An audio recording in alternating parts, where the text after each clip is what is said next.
गुरमीत राम रहीम को एक बार फिर 40 दिन की पैरोल मिली। डेरा सच्चा सौदा प्रमुख सजा के बाद 14वीं बार जेल से रिहा हुए।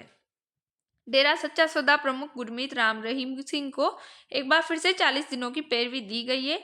ताजा समाचारों के अनुसार ये 2017 में उनकी सजा शुरू होने के बाद से 15वीं बार है जब उन्हें अस्थायी रूप से जेल से रिहा किया गया था। रोहतक की सुनारिया जेल से गुरमीत राम रहीम की रिहाई का संभावित समय यानी कि संभावित दिन, वर्तमान स्थिति और अवधि। तो इन्हें आज रिहा किया गया है। रहीम को बार बार पैरोल और फरलो मिलने के पीछे ये कानूनी और प्रशासनिक कारण क्या है? तो हरियाणा जेल मैनुअल और कानून अलग तरीके से कार्य करते हैं। हार्ड कोटर अपराधी की श्रेणी में न होना सुधारात्मक सिद्धांत को दर्शाता है, अदालत का रुख दिखाता है और राजनीतिक सहयोग यहाँ पे किया जा रहा है। पैरोल और फरलो में क्या अंतर है? तो पैरोल और फरलो ये अलग अलग चीजें हैं। पेरोल और फरलो में मुख्य अंतर ये होता है कि पेरोल तो किसी संबंधी यानी कि घर में किसी की मृत्यु हो गई, इस वजह से इसको जो कैदी होता है उसको छुड़ाया जाता है, जबकि फेरोल इसके विपरीत होता है यानी कि समाज में संबंध बने रहे, इस वजह से छोड़ा जाता है। उसी के साथ पेरोल की बात करें तो पेरोल में ऐसा होता है ये संविधान जो कानून है उसके अंतर्गत नहीं आता क्योंकि परिवार का संबंध होता है, और फरलो जो कि सजा के अंतर्गत आता है। उसी के साथ रहीम को अब तक सुनाई गई सजा यानी कि साध्वियों से बलात्कार का मामला लगा है। पत्रकार छत्रपति हत्या मामला रहीम के ऊपर है। रणजीत सिंह की हत्या का मामला भी है और वर्तमान की स्थिति जैसे कि हमें देखने को मिल ही रही है। ताजा पैरोल का विवरण यानी कि जनवरी 2026 में, जिसकी अवधि, रिहाई स्थान और उद्देश्य क्या था, यानी कि इनकी जो है 2026 में अभी आज ही में एक पैरोल की गई है और रिहाई के बाद इनको कौन से स्थान पर ले जाया जाएगा। तो अब तक की रिहाई का अगर इतिहास देखा जाए तो इनको जेल से जो कि हमने देखा था शुरू में कि इनको अभी तक 15 बार रिहाई दे दी गई है।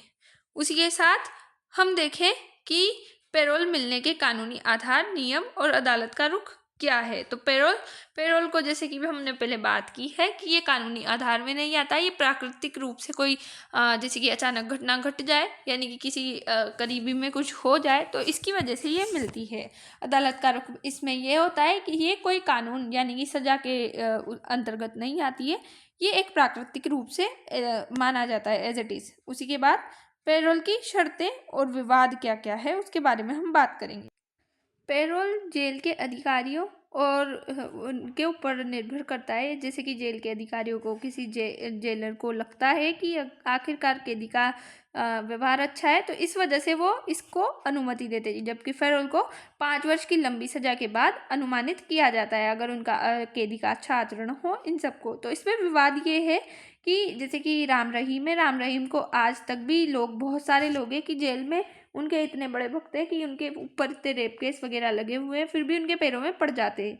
तो कहीं ना कहीं ये रिश्वत देके इनको अच्छे आचरण बता के इस वजह से इनको पैरोल नहीं दी जाती, और पैरोल वास्तविक रूप से शादी या फिर किसी की मृत्यु हो जाए इस वजह से होता है। तो राजनीतिक प्रभाव और वोट बैंक यानी कि चुनाव के साथ संयोग बनाने के लिए, यानी कि राम रहीम है, उनके जो है प्रतिनिधि यानी कि उनको पसंद करने वाले, उनको सपोर्ट करने वाले बहुत सारे लोग अभी भी हैं जो कि अंधविश्वास पे जूझ रहे हैं और उनको समझ नहीं आता, तो वो चुनावों के साथ सहयोग बनाने के लिए और नेताओं का झुकाव राम रहीम की तरफ देखने को मिलता है। यानी कि राम रहीम जाएंगे और कुछ भाषण वगैरह देंगे, उससे जनता इन्फ्लुएंस होगी और वोट बैंक यहाँ पे बनेगा। तो इस वजह से ये किया जा रहा है। सामाजिक विरोध और सिख संगठनों की प्रतिक्रिया क्या है? तो एसजीपीसी का कड़ा विरोध किया जा रहा है। कानून पर सवाल उठाए जा रहे हैं कि जब रेपिस्ट बाहर निकलते हैं 15-15 बार उनको पैरोल मिलती है तो ऐसा क्यों होता है।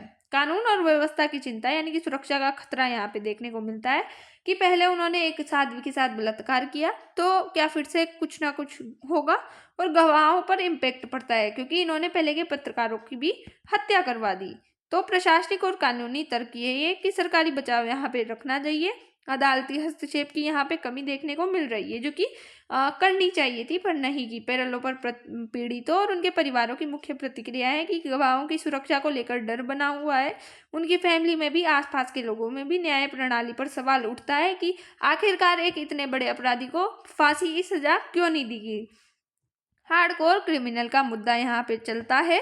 कानूनी चुनौतियों की तैयारी की जा रही है। रणनीतिक लाभ के आरोप लगाए गए हैं कि आखिरकार ये रणनीतिक राजनीतिक माहौल खराब करने के लिए या इनको बदलाव करने के लिए किया जा रहा है। सरकार की प्रतिक्रिया, हार्डकोर क्रिमिनल की श्रेणी में नहीं रखा जा रहा है। राम रहीम को संवैधानिक और कानूनी अधिकार दिए जा रहे हैं। राम रहीम को जेल में अच्छा आचरण बताया जा रहा है। पुनर्वास का साधन मिला हुआ है। समान प्रतिक्रिया का पालन किया जा रहा है। अदालती आदेशों का अनुपालन किया जा रहा है।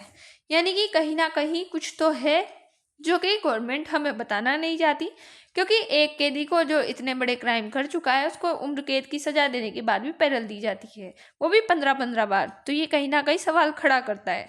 तो आई होप यू अंडरस्टैंड, आपको कुछ तो समझ आया होगा। Thanks for watch. अवेयर रहिए हर चीज़ को लेके। जय हिंद, जय भारत।